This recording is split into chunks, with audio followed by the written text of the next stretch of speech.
So today we will consider certain things about receptors. In the last session we have learned about the neural coordination, neural system and so many details, and I'm going to mention only a few things because receptors in your school books used to be a part of the chapter of nervous coordination, etc. And I think we will have also a limited time spent with this. Eye, ear, skin. Along with that, you have nasal capsule. That's the nose, and you have the tongue. I think I'll be mainly talking about eye, ear, and skin. I'll lightly mention about the nasal capsule and the tongue. We'll begin with the eye. Here, there are certain terms, and because eye seems to be one of the very popular topics in the school books, it's because it's something which is so well studied, so well known. So you have these terms and I'm expecting you to know this. So I'm asking a question. Do you know? Do you know sclera? Do you know choroid? Do you know retina? Do you know rods and cones and words like fovea and blind spot? Do you know what is myopia and hyperopia? Hyperopia, that is hypermetropia. Astigmatism. Do you know what is a cataract? What is night blindness and color blindness? And what is presbyopia? Oh my God, some of you may or may not have learned these words, but yes, we have gone through. I'm every time telling you that we are going through all your 7th, 8th, 9th, 10 books, and some boards have these terms covered in one of the standards. And if you don't know, it's okay. Now this is how you come to know. So we will talk about this, okay? Sclera, choroid, retina.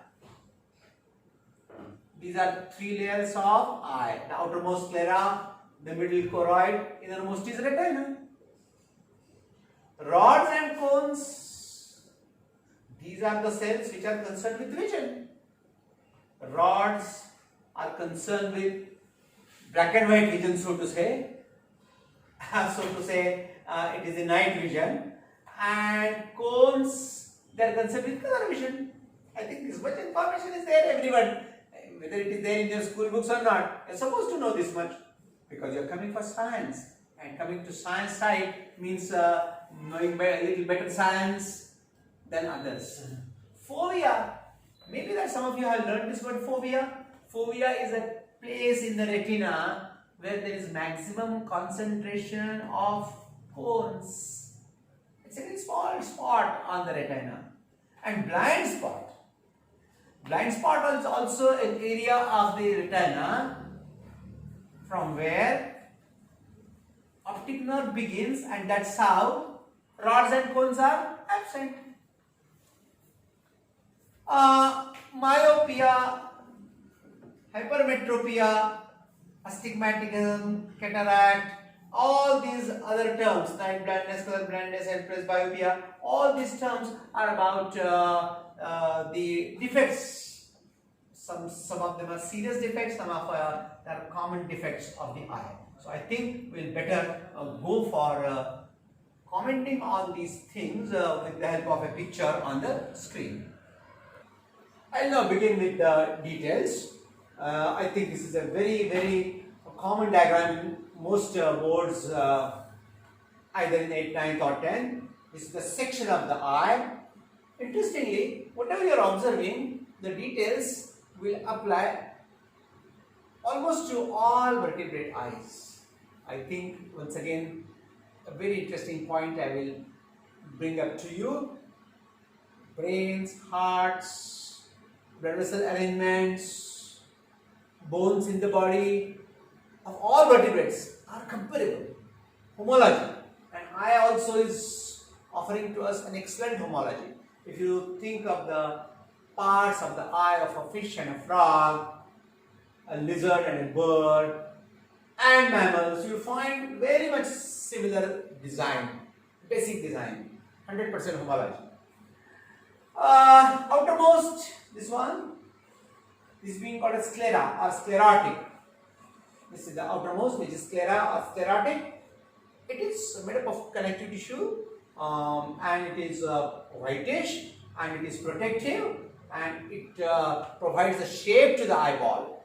Next to that, this black thing that you are observing here is the middle one, and this middle layer is what is being called as choroid. Outer sclerotic, middle choroid, and it is pigmented. It is blackish. Cells here have black pigment.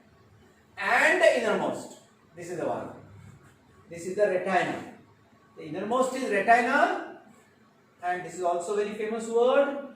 And light is falling on the retina, image is being formed on the retina. It is the retina which is the photosensitive layer.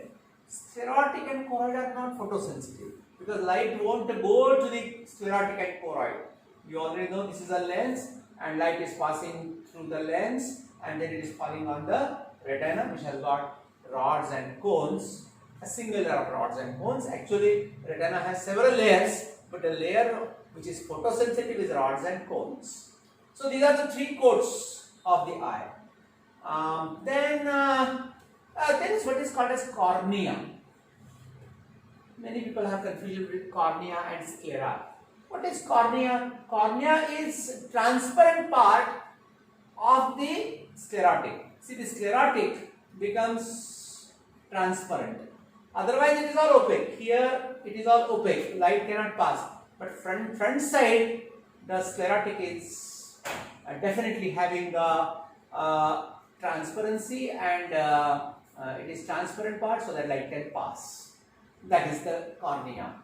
Then let us identify other regions. Well, it is better I first talk about the lens. Lens is biconvex very clearly, and it is made up of some special proteins, and there are lots of layers in the lens, protein layers. It is said to be crystalline. So there are many issues about the proteins of the lens. And the lens is held together by the ciliary body, the suspensory ligament, which is a part of the ciliary body. Okay, you can see the suspensory ligament, and it is a part of the ciliary body, and then the lens is held here.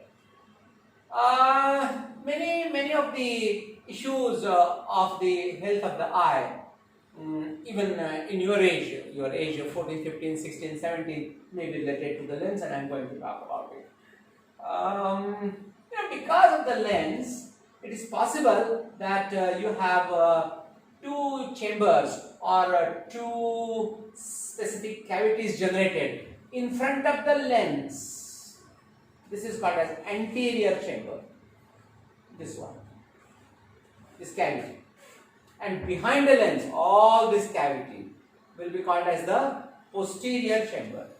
So this is the posterior chamber, which is behind the eye, which is bigger in volume, and this is the anterior chamber, which is in front of the lens. This is behind the lens, and this is in front of the lens, and this is got lesser. There is liquid here and liquid here. The liquid here is a more dilute type, and liquid here is more viscous.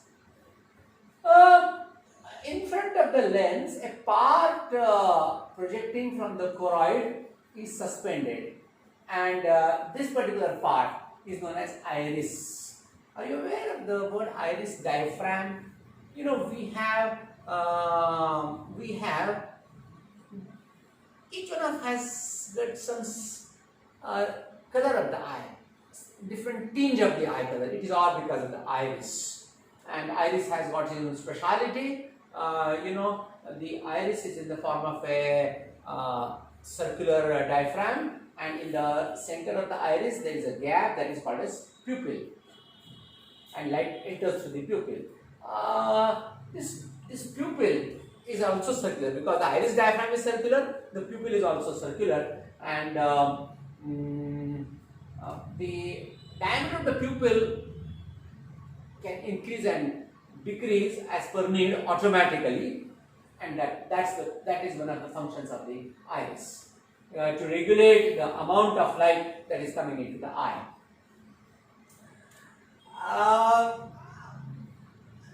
I think only one more thing I'll mention. There will be what is called as conjunctiva. See, outside the sclera there is a layer known as conjunctiva. This is conjunctiva. So what will be the layers?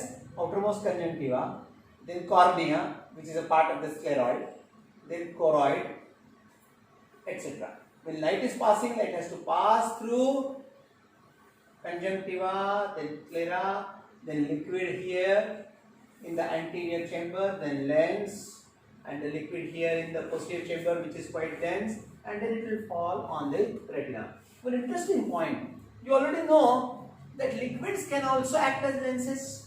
So when the refraction of light will be taking place, refraction will be a total result of the refractive powers of conjunctiva, sclera, liquid here, lens, and the liquid here.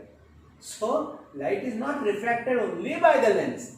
Light is refracted through all these layers, and ultimately the image will be formed on the retina.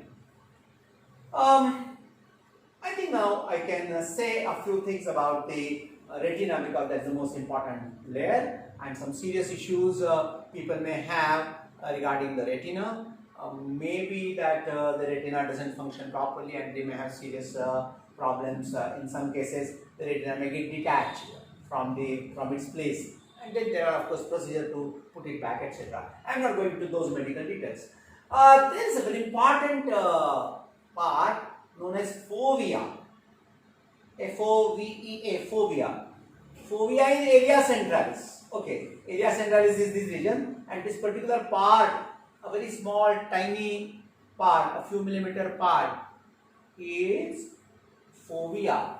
Rods and cones are maximum there, and therefore it is expected that the focusing of the light rays will be mostly on fovea, so that the image form will be very distinct. That's a fovea. I think that it has mostly the cones, not the rods. That way cones are distributed everywhere, but number of cones go on decreasing here, but I think rods are more equally distributed. Then that's about the retina. Then this blind spot. Ultimately when image is being formed here, that image formation generates, I'll say something very serious, the image formation generates electric current, electrical activity in the retina. Why electrical activity required? Because what can go to the brain is only electrical signals. So there is electrical activity which is generated in the retina, and then these are the axons. All these axons which are starting sensory neurons, they are axons which are starting from here, millions of them, they will get together, and that is being called as optic nerve. So from each eye the optic nerve begins and it goes to the eye. So message of the image that is formed is carried to the brain by the optic nerve. Naturally, therefore, where the optic nerve is making an exit, this particular area where the optic nerve is making an exit, there is no chance of rods and cones to be present, and in that case this area is being called as blind spot. This is exactly opposite. Here fovea is at that part where the concentration of the cones is maximum, and blind spot is that spot, that area on the surface of the retina from where the optic fibers are passing out, and so there are neither rods nor cones. There is an interesting activity that you can do, and we are going to show it during the demonstration, how you can map your own blind spot. Mapping is possible directly, or at least being aware how you are able to find out your own eye spot, the blind spot that we are going to talk about. I don't think you require all this about hyaloid canal, and other things. We are not going into all those details. So this is generalized picture of the eye. I can show you just one more picture, because Here you know that with the image is formed, image is inverted. Now you know already the image formation and physics of lenses, and you know already that this being a convex lens and this being the focus point f, you can expect a true image and inverted image. Okay, it's not virtual, it's actually true image that is formed. But you know, many people want to compare this with camera, and that's quite all right. But it is different from camera because you know, these days the digital system, earlier it used to be the actually film. Now this image, whatever is being formed, is actually converted into electric current. That's a very important point that I want to say. And then that electric current, you can say, that is impulse, electrical impulse, will be going to the brain. That's quite interesting. I think we'll go back to the details of the chart and then cover some of the things. So we have already considered sclera, we have considered choroid, retina, rods, cones, fovea, blind spot. Let us go for some of the defects. Myopia. Myopia is a short sightedness.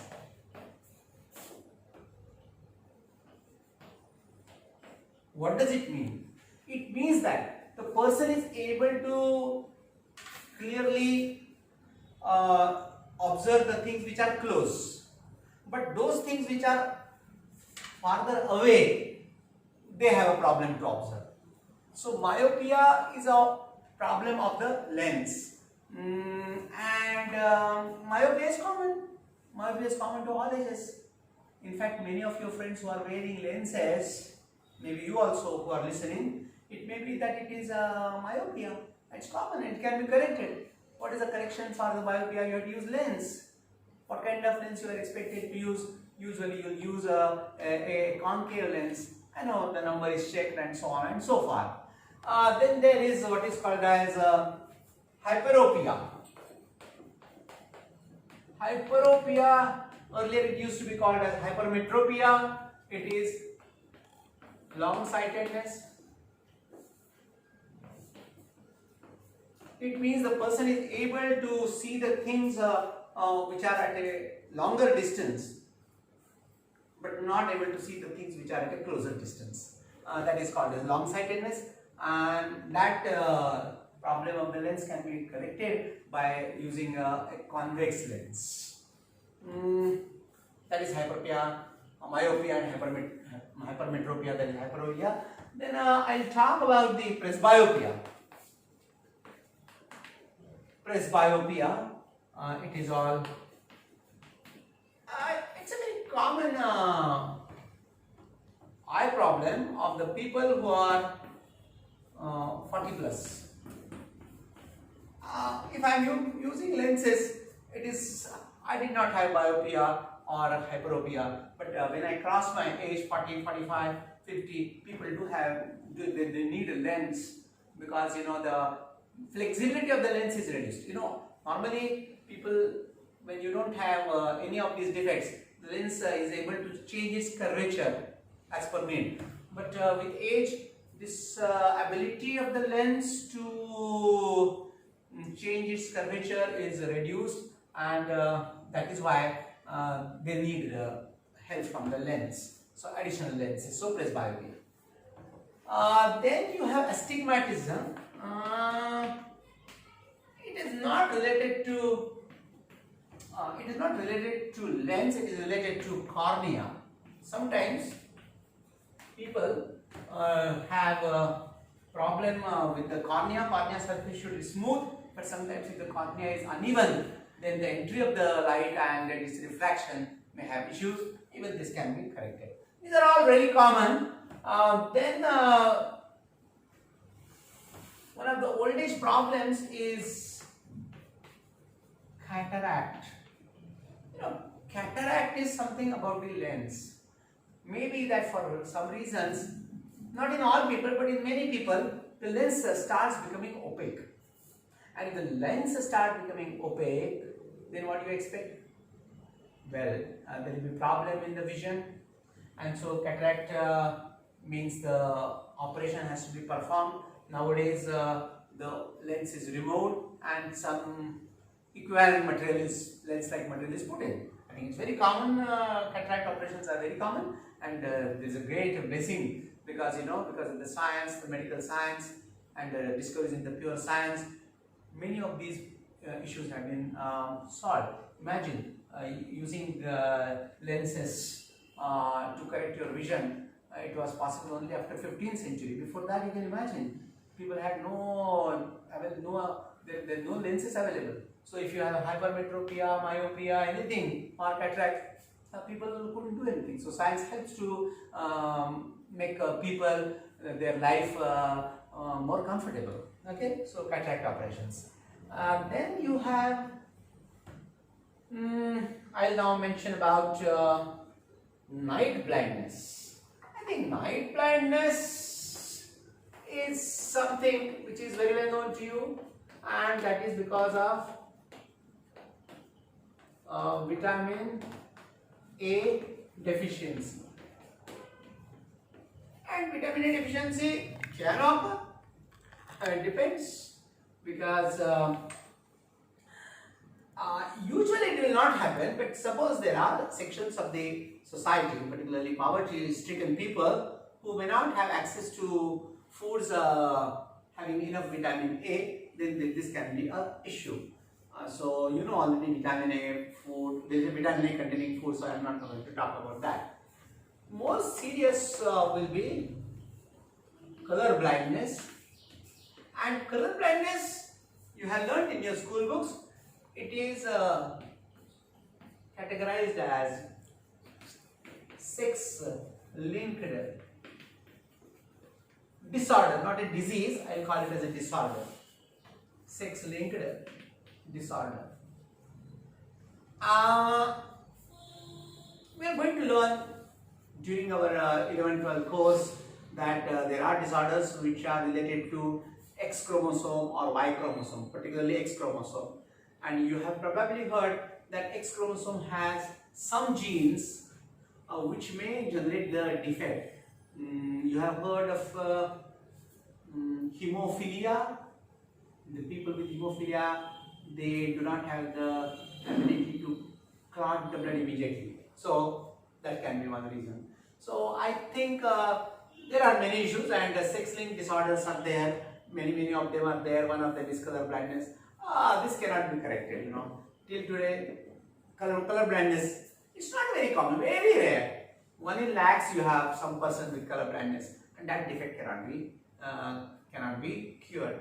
And interestingly, men are almost always likely to have color blindness than female. Reasons for this, the biology for why males are having more chance of color blindness and females don't have, we are going to discuss in our regular courses later on. So I think myopia, hyperopia, presbyopia, astigmatism, cataract, that's a problem with lens. So this is opacity of lens. Then night blindness, color blindness, there are so many, ophthalmology. What is the science of eye? It's called as ophthalmology. Yeah, people after MBBS, they prefer to go for ophthalmology. Not only that, there are side issues of this science which you can make careers. You can go for things related to lenses, how to manufacture them, and how to generate them as per order. So there is a lot of scope, So that's ophthalmology. That's it, and we'll now go for the understanding of the ear after the break. After having considered eye in brief, let us have some understanding, revision points about the ear. About ear, you ask yourself whether you know what is pinna, what is tympanum, what is malleus incus and stapes, what is cochlea, and what is semicircular, what are semicircular canals. So, revision points are only related to these many: pinna, tympanum. malleus incus stapes, which are also being called as hammer, anvil, and stirrup.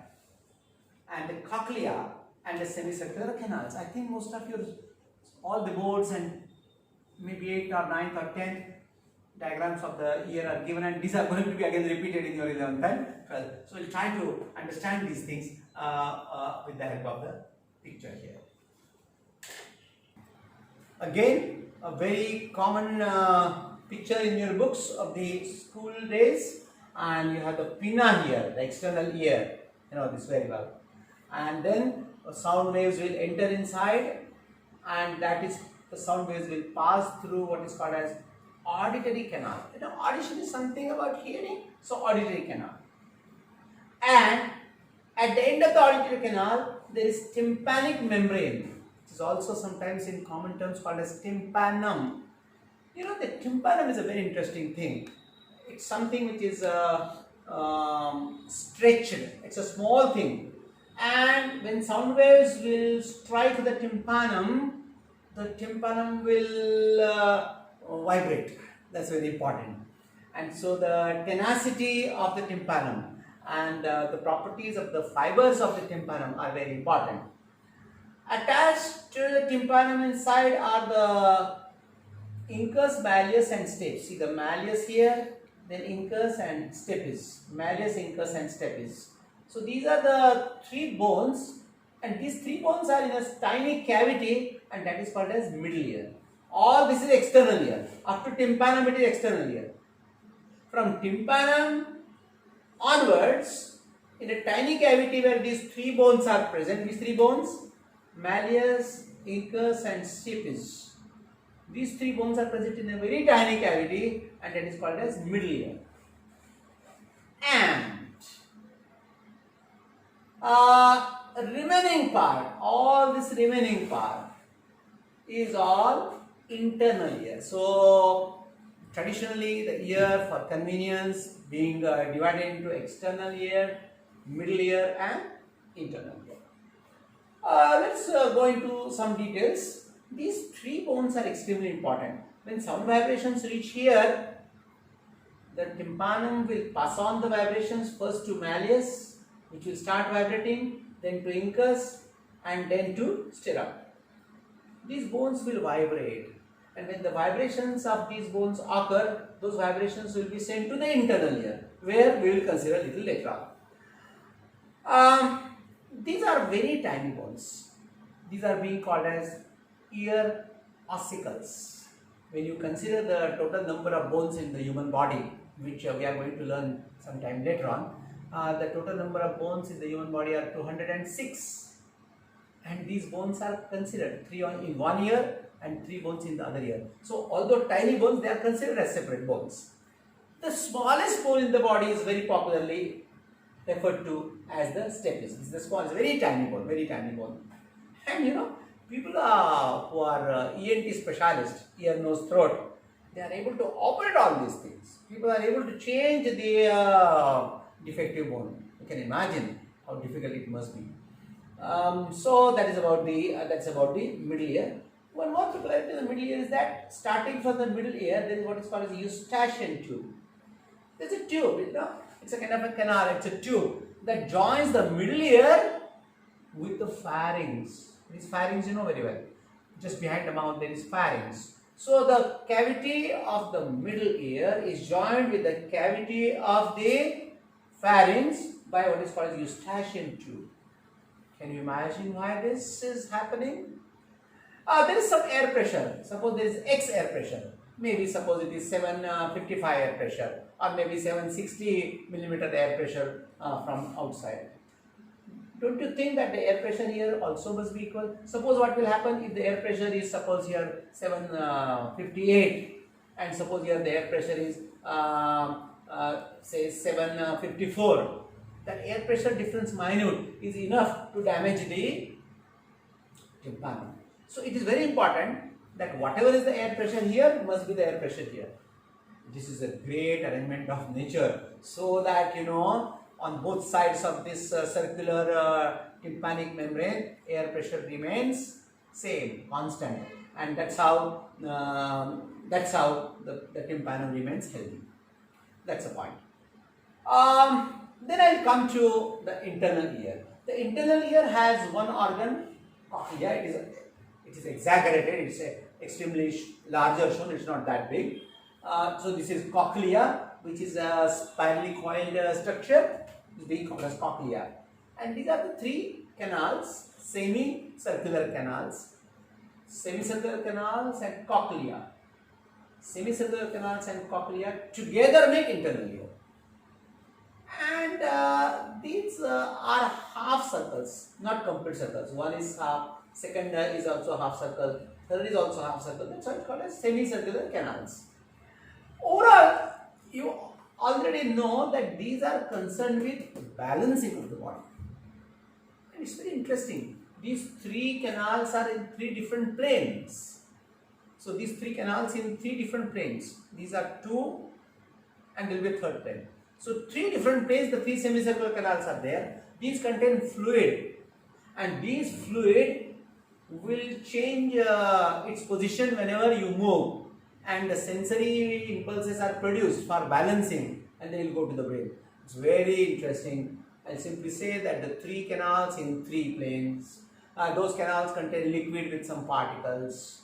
When the position of the body is changed, the level of the liquid in the canals will change, and that will provide a signal to the cerebellum, brain first, first the cerebrum and then cerebellum, to adjust the body by movement so that you don't lose equilibrium. Fantastic. This is something which is common even in fishes you have. So fishes, amphibia, reptiles, birds, mammals, all of them have semicircular canals. Interesting.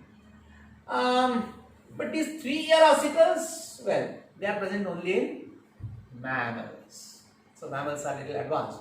So this is older thing. It is there in all animals, vertebrates, but this is something which is specially present in the mammals. Tympanum, this is a tympanum which is present on the surface of the body. Do you remember the picture of the frog, the head of the frog? Behind the eye there is tympanum. Because the external ear is absent. Can you imagine who are the animals who have the external ear? The only group of animals who have external ear? Yes, mammals. Only mammals have external ear. So, others, they have a middle and inner ear.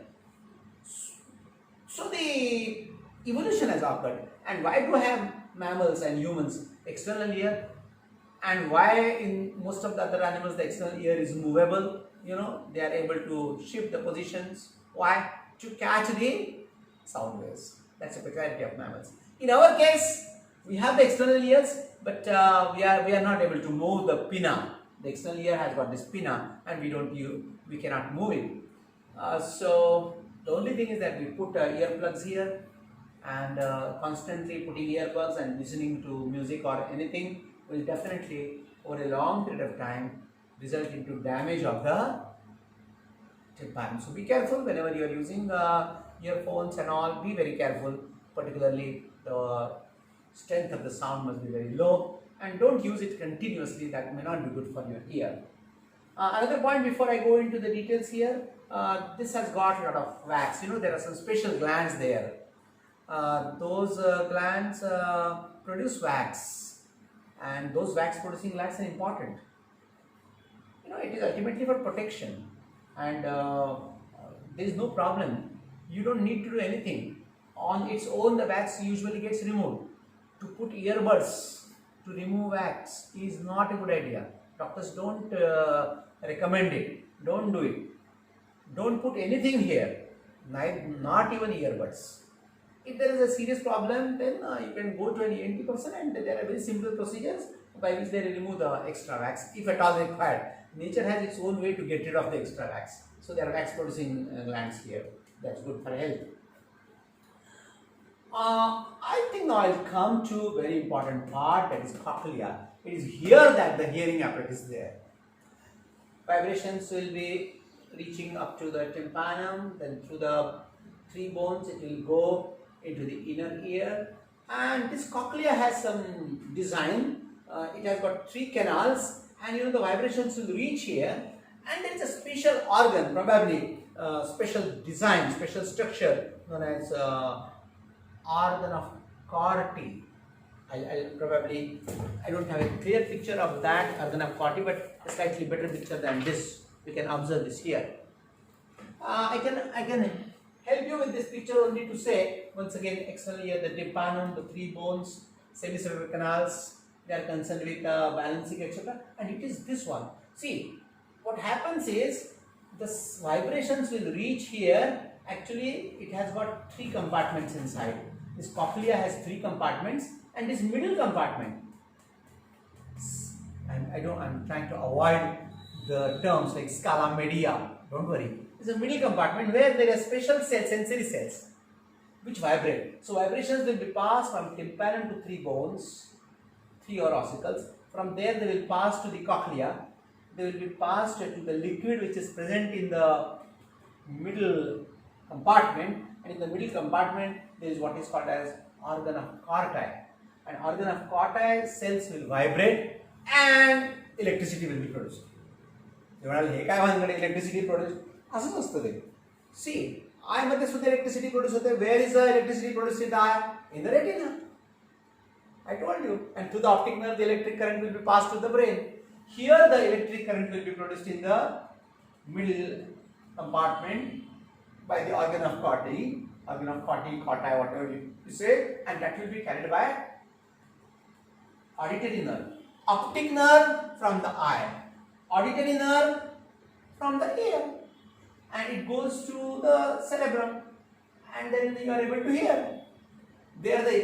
So sound vibrations, even if the sound vibrations are going to the brain, they are of no use. Brain cannot understand sound vibrations. Brain can understand only the equivalent electric current. So whatever is the pitch of the sound, whatever is the quality of the sound, it will be perceived by the brain because the current that is produced will be equivalent and different. And so auditory nerve will carry the current.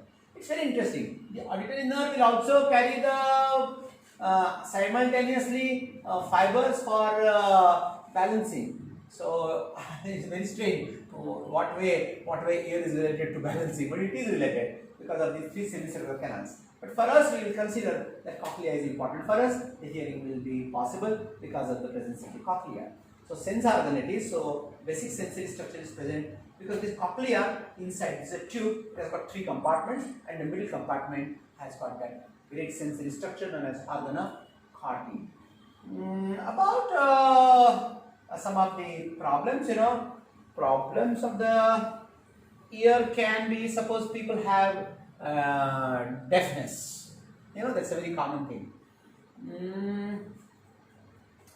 Very, very difficult to say. It may be due to tympanum problem, or it may be due to the very tiny connections between these bones, because these bones which are joined to each other may have issues, or there may be some problem with the cochlea, or there may be a problem with the auditory nerve. See, where are the problems because of hearing may not be possible. Suppose the auditory nerve is defective, then even everything is okay, but auditory nerve is not able to carry the message. Or there is some problem with the working of the cochlea, or there is some problem with the working of the bones here, or tympanum. There are issues like this. Usually a person who is deaf is also a dumb person, because right from the beginning part of their life they are not able to hear, and we are able to speak as a child, as a 1-year child. We have to start speaking something, it is because we are able to hear. So that is about the ear, and I think I don't need to say many things about the ear. We have already covered these things, but these three semicircular canals, you understand, they are only for balancing, and actually it is the cochlea which is meant for hearing. Let's have a quick revision, understanding, develop about skin. Skin is the largest organ of the body. Many people don't consider this point at all, and so in most of the books of the schools, they may or may not have given skin in details. I will also just give you overall idea. But skin is a very important organ. It is one of the largest organ because it is something like more than 2 square meter bigger in our case, and it's one of the most sensitive organ because it is the skin which is in constant contact with the external environment. And if you take the section of the skin, you have epidermis and then you have the dermis. Have you heard these words? This is epidermis and this is dermis. Epidermis is thinner and dermis is thicker, deeper. Epidermis is made up of epithelium. This is epithelial tissue. Have you heard of this term? We are going to learn this. And dermis is made up of connective tissue. Don't worry if you don't know. There will be many layers of cells here. It will have many layers of cells here. There will be many layers of cells. The top layers are all dead. Except in amphibia like frog, because in frog the skin is respiratory. But in all others, fishes have scales, reptiles also have scales, birds have feathers, and we people have hair. But actually the actual skin, the oral skin, our own case also, it is dead. Upper part is dead, upper layers are dead, and lower layers are then living. Okay, and continuously these cells are getting lost. The dead cells are getting lost and new cells are being produced here.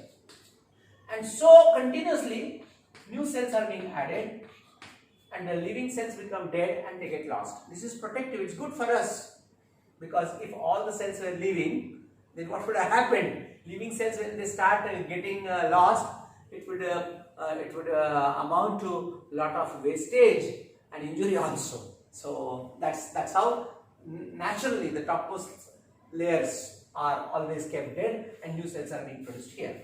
I'll just now make a point here that there will be some special structures which will be present. The most popular in our case is the hair, right? So it's something like this. So here will be a cavity in which you can expect the hair to be present. So this is the hair which is present here, and this hair partly it is hidden inside the skin and partly it is projecting out, and the part that projecting out is called as shaft, and this is the part which is inside. And each hair is nicely supplied with blood capillaries so that hair can grow. Attached to the hair, base of the hair, there is a gland here which is called as the sebaceous gland. Have you heard of this sebaceous gland? The sebaceous gland produces a substance known as sebum, and that sebum, it is produced here. Suppose this is sebum, then it will come and the sebum will spread here. It's good, it's an oily substance, it's good, it is protective, it has got enzymes and other properties which will, lysozymes and other properties which will protect your skin. So some oil on the skin is quite okay. You don't need to continuously wash the face and wash the skin continuously with soap. Then you'll lose all the naturally produced sebum, and then you should overdo that. Some sebum is going to be there. It's a sebaceous gland, and hair is only present in mammals. Sebaceous glands are also present only in mammals. So when we are learning things, you have to continuously learn to interlink them. Biology needs good interlinking. When I am talking of skin, you should side by side understand the characters of the class Mammalia. This is very important and very necessary. There is one more thing, which is called as sweat gland. So these are sweat glands, and sweat glands are also supplied by nice blood capillary network. Sweat gland, I'll label this as sweat gland, and they produce sweat, and the sweat will come out here and spread on the skin. Particularly in the summer season, you have too much of sweating. In the winter, you have less sweating. Otherwise, also sweat is coming out, but it gets dried automatically. Sweat is also very important. Sweat has got its own good properties. But of course, there is a limit. So when we have a daily bath, this extra dirt which might have come on the skin through the sweat will be removed. Composition of the sweat will have some similarity with the urine because it has also got some urine and all. I'm not going to talk of that. So sweat gland, sebaceous gland, and the hair are peculiarities of mammals. Please understand, it's very important. In all animals, in all vertebrates and even the invertebrates, you can divide the skin into epidermis and dermis, fine. But then to have sweat glands and sebaceous glands, and here is a peculiarity only of mammals. Birds have one peculiarity, that is feathers. Their skin has feathers. Fish and the reptiles, they have scales. You know, side by side know these things. It is here there is what is called as fat. You know, below the skin there is a little amount of fat, and it is called as subcutaneous layer, which has got adipose tissue. Have you heard of this term? Adipose tissue. There is a fat here. So this is fat. So this is how the skin is there, and skin will have epidermis and dermis and some subcutaneous layer here. And nerve fibers are there, and you know there are nerve endings and blood vessels. I think we can study some of these things in the picture in the skin. So here is the epidermis. You can see the layers of the epidermis here. All this is the epidermis right up to here. I told you the topmost layers are dead and they get removed, and the lowest layer, can you see this lowest layer? This is the one which will keep on adding new cells. So this is epidermis, and all this is dermis. Remember, all this is dermis. So this is the hair. Hair has a shaft and it will have a root which is all inside. Actually, here is a modification of the epidermis, but it sinks into the dermis. Here, sebaceous gland and sweat glands, they are actually modifications of epidermis. What do you mean modifications? They are actually derived from epidermis, but they sink into the dermis. Okay, don't worry much about this point. So this is the sweat gland, sebaceous gland. This is one more hair shown. This is the sebaceous gland shown. Blood vessels. Skin is very, very nicely supplied with blood vessels. You know, during summer season, the capillaries in the skin, they have more flow of the blood, because that is a time when you want to remove heat. You know, one of the functions of the blood is removal, transport of heat, because you want heat to be removed from the body, and skin is a nice place because, you know, when more blood will come to the skin, more sweat will be formed, and more of the heat will be lost through the process of evaporation. So a lot of good blood supply, and these are all nerve supplies. You know, these are nerve endings, and these are also some structures like corpuscles. They are called as corpuscles. Means not the red blood corpuscle. It's a body, a thickened nerve ending. So there's a, you know, it's a very extremely sensitive structure. It's a very important thing, and generally people have a lot of care and concern about the skin. That is okay, but one thing, very strong, important thing: use minimum chemicals. It seems that overuse of these various chemicals, the chemicals will include the various scents and all, and too much of shampoo and too much of soap and all usually has a damaging effect on the skin, because nature has designed this, and this skin is one important thing which has been existing for millions of years, and nature has designed its own way to protect it, to keep it safe. So as far as possible, use minimum chemicals over the skin. That's very, very important. And when you think of the color is due to this particular layer. Whatever color of the skin we have, this is because of this layer. I can write that name little later on that layer, and it has got pigments, you know, and whatever pigments we have, you know, melanin, you know the word melanin. So there is a melanin pigment, and that melanin pigment will provide a typical color to the skin. So that's enough about the skin, and we'll now go ahead with some other things. Yeah, tongue is an important receptor, and only in brief I'll say something about tongue. Basically, it's a muscular organ, and it is required for being able to speak. That's a different thing. But when you think of the tongue as a receptor, what are the issues? In some of your books, they are trying to say that this is a part of the tongue which is the front end, which is meant for tasting sweet things. I mean, sweet taste is perceived here. And here there is something like sour, amber, and here is some area where there is probably bitter. But actually now new science has disproved this. So this area-wise distribution of the surface of the tongue about sweet sense here and the sour taste here and the bitter taste here is no more accurate, so I will not talk about it. It used to be so. Nowadays they say no, it is not like that. Whatever. I think I'll talk about papillae. These are papillae.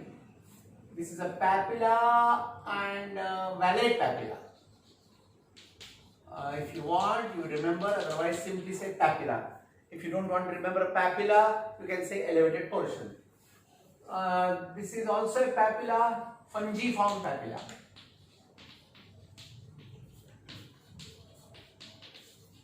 What is a papilla? It's a swelling.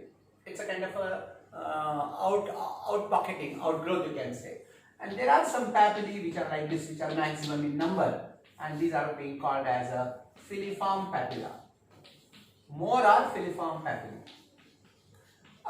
Filiform papilla, it's something like this, and it provides oral roughness. Tongue has to be rough. Why? Because when you want to have the action of the teeth, and when you want the food to move in the cavity, and if you want the tongue to make a ball out of it, the ball of the food for swallowing, I think tongue has to be rough. So the filiform papilla are meant for that. Then interestingly, it is the fungiform papilla particularly which are like this. I'll draw a section. If I take a section of the tongue, if the section of the tongue is taken, then you will get a situation like this. This is one of the fungiform papilla. And this is the epithelium, because tongue is all covered by epithelium. And this is all the multilayered epithelium. And this multilayered epithelium, there are what are called as taste buds. What are these? Taste buds. I can magnify one of the taste bud. Suppose I magnify this taste bud here. I can say that it has got at least two types of cells. There are what are called as the sensory cells. These are the sensory cells with sensory hair, and the whole thing is now pocketed in a cavity.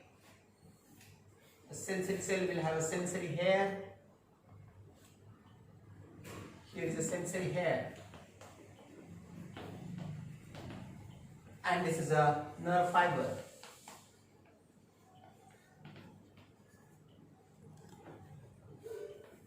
And this is a supporting cell. So there are supporting cells and sensory cells. This is a sensory cell. The colored thing is the sensory cell. So you have sensory cells and supporting cells together. Actually, the food is all here, and it is the food with the liquid medium that only can generate a taste. It's one condition is there, and this condition is common with smell. Smell and taste both require moisture.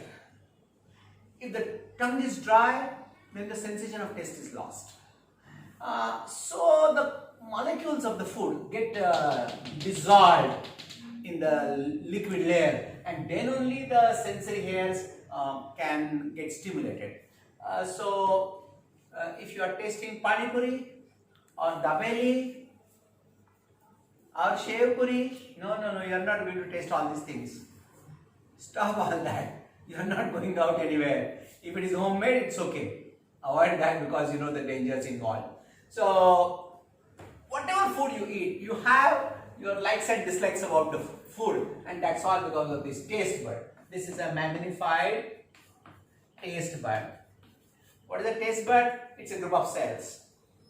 Sensory cells and supporting cells. Sensory cells are important because they have sensory hair and they also have a nerve fiber. These are the molecules of the chemical. And those chemicals, they excite the cells because sensory hair are able to pick up that sense. And once again electric current is produced. In the eye, in the retina, electric potentials are generated and current is produced. In the ear, in the cochlea, there is organ of Corti and there the electric current is produced. Because what goes to the brain is only electric current. And when you have some taste, what goes to your brain is only electric current. And when you comment, आज तक I खूप छान नाही झालं, चांगलं नाही झालं. What do you mean by that? Because your brain has remembered earlier taste. And the new test which is being passed as electric current. I am writing E because you know very well. The neuron, the sensory neuron will carry nothing else but electric current. And there is a taste area in the brain. So there is a olfactory area for the smell, and there is a vision area, auditory area, and there is a gustatory area, taste area in the brain where the electrical impulse will reach. Fantastic. So this is what is there. I'll repeat a few points once again. A tongue has got papillae. Papillae may be filiform, or valid. Particularly the fungiform papillae are involved in the sensation of the taste, and these fungiform papillae have taste buds, and a taste bud is magnified like this, and the chemical stimulus, because food is a chemical stimulus. Chemical stimulus of the food will be picked up by the sensory hair. They will produce electric current here. The cells are able to produce the current. Rods and cones in the eyes are able to produce the current. Here the sensory cells are able to produce the current, and the current will then pass through the nerve fibers. Nerve fibers from all these will come together, and from the entire tongue, message will be going to the brain. That's gustation. You know, this is called as gustation. But I think about that word, only taste is enough for most of us. About the nasal capsule, I will not draw any diagram. I will simply say that from here there are nerves, olfactory nerves that will start, and it's very similar situation. We have sensory cells here, and the sensory cells will pick up the molecules of the substance, and that will generate electric current and it will go to the brain. It's all the same. So I don't think we will go into those details. So this has been learned. These are the receptors which we have talked just now are exteroceptors. You know, I can say that receptors can be considered to be exteroceptors and interoceptors. And eye, ear, skin, tongue, and nasal capsule, that exteroceptors to get information from the external environment. There are internal receptors also. You know, digestive tube, between the muscles of the digestive system there are receptors. In the muscles and in the joints there are receptors. I think there are many receptors, and I don't think we'll go into those details. Skin is an important receptor because we have talked much about skin, but probably the point that you need to remember is that skin is basically a receptor because it has got many nerve endings. You know, skin can pick up the difference between hot and cold. The skin can pick up the difference between pressures. The skin can pick up differences between objects which are rough or smooth, so on and so forth. So skin is one of the most important and the biggest of the receptor organs. This is a small addition to what I was trying to explain about the nerve fibers, that is axons, in the last session. And this was a point that probably I left, so I would like to clarify that point. You know, these nerve fibers, that is axons, may be medullated or non-medullated. Some of your books are mentioning these things. In the school books you have a mention of these things. Medullated are also called as myelinated, and a non-medullated also being called as non-myelinated. What is all this? What is myelin? Myelin is a fatty substance. Here I have shown a myelinated fiber and a non-myelinated fiber. Don't get confused. I am talking of the axon, same axon which we always talk about. You have these dendrons and then you have the axon. So this axon may have this condition or this. Some axons in our body have this fatty material sheet, and some axons are without this fatty material sheet. There is a good purpose for both of them. It seems that this fatty material sheet will act as a kind of insulator. Compare, electricity has to pass, you already know the positive charge outside and negative charge outside, and impulse travels. Impulse travels means the the charges become reversed and so on. Remember, we have learned all that. It so happens that the conduction here is fast. So impulse will be traveling fast. The current will be traveling fast here because it is here. This place and this place. The circuit is established between these places, and the circuit will be established in such a way that the current, you can say, so to say, will jump. Suppose this A and B and C, the current will jump from A to B point and B to C point. Here that is not possible. Here the myelin is not present. So naturally the current, suppose here is A, this is B, this is C, this is D, and so on. The current will be passing from A to B to C and C to D, and that will pass rather slowly. Slow conduction, and there is a lot of physics about it, biophysics. So this is fast conduction. So most of the skeletal muscles are provided by myelinated fibers because you require fast conduction, because the muscles must work fast. When you want the message to be given to stomach, intestine, I think the message need not be given very fast. Usually you can expect their non-myelinated fibers. There is a lot of biology and a lot of physics and chemistry about everything, but if you have read these things in your school books, I think this is what it was. Once again, the fibers may be of two types. Nerve fibers means axons. They may be myelinated or non-myelinated. Myelinated fibers have myelin material around it. There are some special cells here in which the myelin material is packed, and because of that, the overall current generation is between point A to B to C faster. Here the myelin material is not there, so current will be passing again, but then the circuits will be small circuits here. So by small circuit formation, the current will pass. Here the current will be faster because the circuits will be formed faster. So that's one point that probably was necessary. After having learned so much about the neural coordination, nervous system, and the receptors involved, some fundamental questions remain unanswered. The questions can be like this: what is memory? We think that we remember certain things and forget certain things. We remember certain things lifelong, and certain things we immediately forget. What is thinking?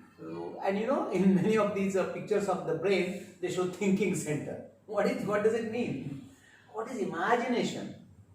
We have to imagine lots of things continuously, and always somebody says, okay, imagine this. What do you mean by imagination? Then, very interesting, what is sleep? At particular time you feel sleepy. Sometimes at wrong times also you feel sleepy. So what is sleep? What happens to brain? What happens? What is happening inside the brain in the cells? What is sleep? And when then there is what is dreaming? Well, it's all very typical questions, and to be very frank, these questions are not easily answered. I'm sure you are not going to put these questions on the Google platform. because answers are not so clear. We know about the generalized structures of the brain and their functions, and neurology has gone far ahead. What is neurology? Neurology is the medical science, branch of medical science, which deals with the problems of the nervous system. So, neurology will be a person who can diagnose the problems and can also treat them. A neurosurgeon is one who can operate on the brain and so on. But then those people also cannot answer these things. These are actually on the borderline of biology and psychology. Add to this list one more thing, emotions. What are emotions? That also question you can ask. So memory, thinking, imagination, sleep, dream, emotions, they're all on the borderline of psychology and biology. Psychology is also science, but then although its base is biology, psychology deals with lots of other aspects of mind. You know, it's a psychology is a science of mind and science of behavior. So science of mind and behavior is psychology, and science of life is biology. They are related, no doubt. But then it will not be possible to answer all these questions, not by me and not by many of the people otherwise also. And this is not fitting into our syllabus. No questions will be about these things in the NEET. However, interests are possible. I'm just going to comment something about this. Overall, lots of work is going on in the world because people want to know what is happening in the brain. It seems that this is all chemistry and a little bit of physics also. So once again, brain working has to be analyzed in terms of chemical changes and physical changes. Many of the issues related to these are answered partly by certain chemical substances, and most of them are hormones. And I think I can comment on that here a little bit. Here is some explanation. Although this is a very superficial explanation, and world is working on these things, I'm just giving you a passing reference. Related to melatonin, sleep is related to melatonin. I'm sure you are not going to get confused between melanin and melatonin. Melanin is the skin pigment. The pigment in the skin is called as melanin. That is different. This is melatonin. It's a kind of a hormone produced by pineal gland. Along with melatonin, there is one more hormone involved, GABA. Don't worry about all these names. Gamma, amino, butyric acid. Don't worry. Just out of interest I am saying you. So these hormones are related. It seems that when you feel sleepy, that time the amount of melatonin produced is more, and that's why you feel sleepy. It is usually a good practice to sleep at a fixed time because that time the melatonin secretion will increase. Those who have their biological clock disturbed, those who don't have fixed timings, then will have sleep problems. Okay, so sometimes melatonin treatment also is given to people who are not able to sleep well at a particular time. But there are so many details. Oh, when you sleep, you have dreams, and many of you have dreams, and you wonder why are those dreams. The dream is mainly a thing of psychology, but there is a little bit of biology. Once again, melatonin is involved. You know, it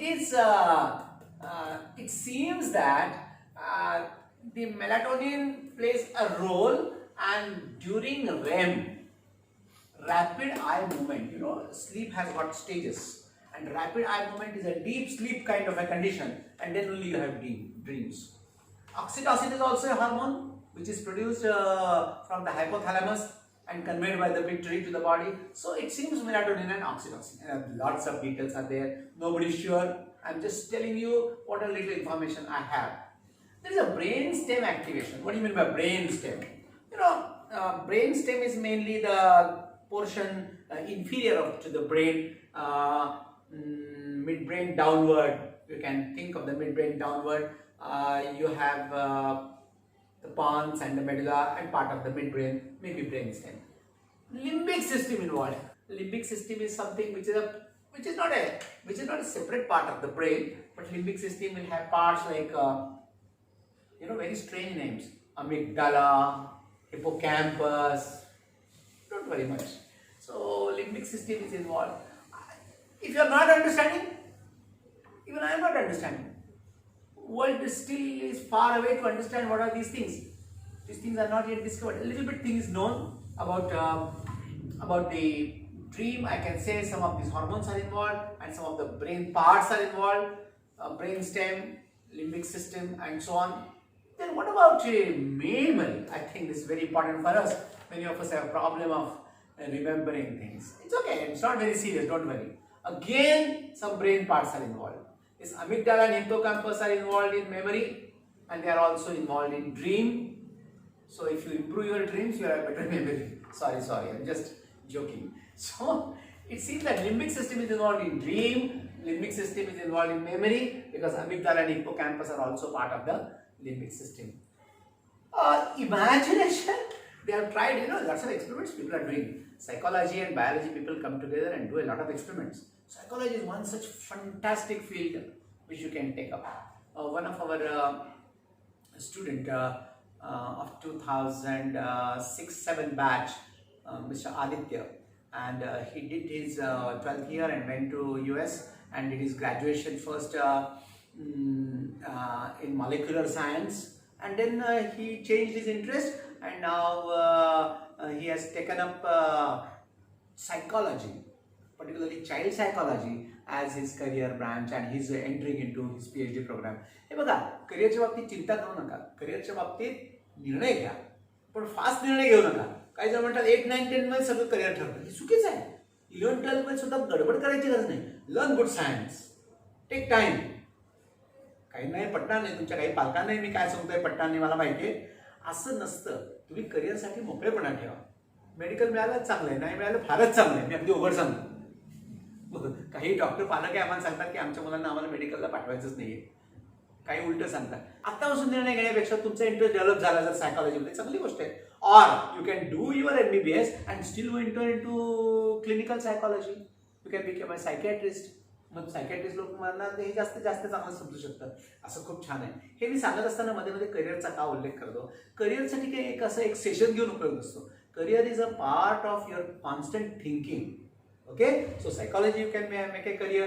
You can make a career in various other aspects of the physiology. Thinking, memory, imagination से related काही hormones हैं. Serotonin, ribonucleic acids, RNAs आणि काही proteins. हळूहळू identify व्हायला लागलाय. Lot of research is going on. Many research papers are being published. People are trying to put them in a chemical form. Yeah, most of these things are in the chemical form, and some of them will be some electrical changes that happen in the neuron. यापेक्षा काही खूप जास्त सांगता येणार नाही. So sleep, dream, memory, thinking, imagination with thalamus जो part आहे, there is a thalamus part of the cerebrum, inside of the cerebrum, that is also involved. I'll talk about the emotions. Emotions. It seems that emotions are a very important part of life, and emotions make a good change. Good quality of life requires emotion. प्रत्येकाचा EQ असतो. IQ म्हणजे intelligent quotient आणि EQ म्हणजे emotional quotient. The emotions are important. Excessive emotions चांगले नाहीत, पण अजिबात एखाद्याला इमोशन्स नाही तर तेही बरोबर नाही, आणि म्हणूनच तुम्ही इमोजी वापरत असता व्हॉट्सअपवर. पण ॲक्च्युअली इमोशन्स काय आहेत? Emotion is a state of mind, okay, and they seem to be govern by some of the hormones, endorphins, oxytocin, and dopamine. See, emotions are important because they lead us to perform.